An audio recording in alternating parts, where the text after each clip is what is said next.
And welcome back. Keep watching to see if you are thousands of pounds richer this morning in today's competition. And she's heading for the #1 slot this weekend. Pop Idol winner Michelle McManus performs her single live. But first, we conclude our paranormal series with a look at past lives. And earlier this week, well, you were about 3 weeks ago, and earlier this week I was regressed. We saw Philip's film just before the break, and now here's mine.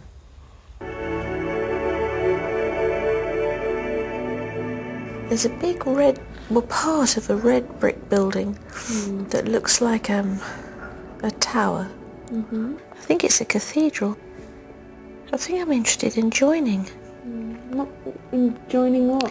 Becoming a priest. He's telling me he doesn't think I should do it. Who, the priest? And what do you think? Oh, I want to. But actually, secretly, I'm in two minds. He's told me to think about it, so I'm out in the snow and we're going to the pub.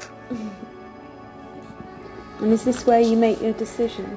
Yeah, not to do it. Do you know what your name is? Ralph popped in, but I don't know whether it is Ralph. I can see me wearing a, or him anyway, wearing a tricorn hat. A lacy sort of ruff. It's not the dress of the day, it's more like I'm the mayor or something. Do you know where you're the mayor of, do you think? Of this place. I've made my home here, although it's not my family home. And where is this place? Somewhere in the north. Got Durham now. See if you can see any document that has actually got your name on it. If there's anything that you have, maybe it's your birth certificate or something. See if there's anything with your name on it. Linden. Linden is your surname. Surname. L-I-N-D-E-N. And what was your parents' name, do you know? What are their names on the birth certificate? Ralph and Mary. It says 1752. Oh, 1752 is the year. Is that the year you were born? Oh, I don't know, but that's what it says on there. Do you have any family? I'd never been without girlfriends, but I didn't get married till I was much older. How old were you when you got married then? In my 40s. We may have lost a baby. After he was born? Yes, we did, yes. Was that very sad? Yes. I can see his grave. He's John. And how old was he when he died? I think 2 or 3. And which cemetery did you bury him in? He's in that cathedral, if it's Durham. It's there, outside. Yeah, a little headstone. What does it say on the headstone?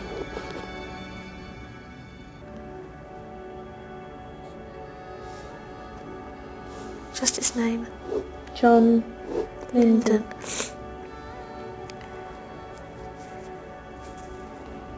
What year does it say on it? I keep getting 1752, but I don't know. Wow. Sorry about all that sniffing. That was terrible, wasn't it? Sorry about that. Oh no. Well, that was a very strange one because it was actually quite although it was upsetting talking about this little boy who died. That man, Ralph Linden, I felt that he'd had such a lovely life and was well loved. Yes, it was very nice. I felt that he, when he went to the pub to make this decision, he met all these strangers there who welcomed him, and it was like Christmas. And everybody looked after him. Then he decided to settle there and helped people financially, or if they had problems and things. And then married this lovely young wife, and they were very happy together. What sort of effect has it had on you? Any lasting effect? It was only a few days ago, wasn't it? Yes, no lasting effect. Although I can still feel the happiness, the contentment that he had, and this is really weird. But I didn't say it to you at the time because I thought this is odd. But I felt that younger wife was my Phil. Ah, interesting. You see, because that's what happens. The whole thing about regression is we're encapsulating spirituality, we're encapsulating karma and the cause of law and effect, and we incarnate in groups of soul groups, and people will play out different scenarios in different, if you call them lifetimes or cell memory. So that person who was perhaps, you know, your wife then is interestingly now in this time, and this is what you've thought for yourself, your husband. But the love thing is the same. There's a lot of love there, there's a lot of happiness, and it was like you needed to see that for the things that you chose to regress yourself back for, which again are personal to you. See, the very funny thing is, I thought, I'm making all this up, and I don't necessarily believe that I have gone back to a past life. I don't necessarily believe that, but the people in Durham, we have to thank very, very much. Jennifer of the Durham County Records, she's the archivist there. Jennifer, thank you. Spent many hours yesterday, and she found there was a Ralph Linton. Now, he's Linton, but she says don't worry about the spellings because sometimes they would write it down as they heard it or thought it. In 1738, Ralph Linton married Elizabeth, somebody, in St Oswald, Durham City, and Ralph had a father called Ralph, and the Ralph Linton who married Elizabeth had a son called John in 1744. Now that's peculiar, isn't it? Now then we asked, well, was there the gravestone of John? And we asked Norman, who's the Durham Cathedral archaeologist. Norman, thank you very much indeed. You looked at the records. Somebody had made records of all the graves in about 18-something. They'd looked back over the graves. He couldn't find John. What's Linden. this? What? Oh, this Is that your picture? This is psychic drawing. No, it's not. This is the tower I saw. I don't know. It was red brick, very small red brick. There you are. It's a bit.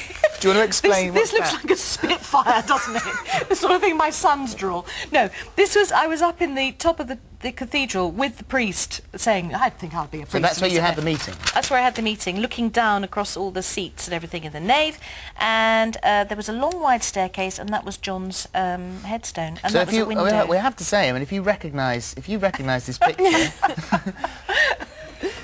if you could maybe take a picture and send it in. Anything that looks similar to that, take a picture and send it in. What you've got there is information which somehow, some way makes you have to start to think about the word reincarnation, whether you believe in it or not. Human beings want to live forever, though, don't they? We all want to live forever. Yes. We want proof of immortality. Well, in this part of the world, we're told that you only live once and whatever and blah blah blah. But actually, if you look back even at Christianity, for example, and you go back to the Pope of Constantinople, they actually believed in reincarnation, but over time things got changed. Well, I didn't believe, and I thought this was loads of but then when all that archivist stuff came up, I was surprisingly unsurprised. You have to look at the evidence. No, I just thought, oh yeah, well, of course.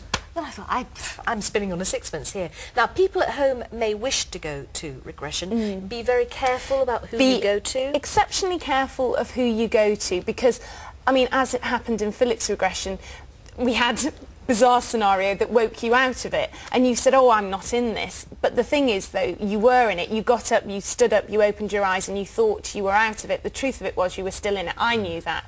And you went in actually deeper than you were before. So what you say is that you make sure that it's someone who controls it. It's a very controlled environment. Go to someone who you know you can trust. Yeah, and you can buy books and read up on it, which I recommend to read up on it. So you've got some reference point for what you're doing. But be very careful doing the self-regression, because you don't know what's going to happen, you don't know what emotions are going to come out, and you need to be able to bring yourself out Andrea, of it. thank you. You were fantastic. We've just got time now to tell you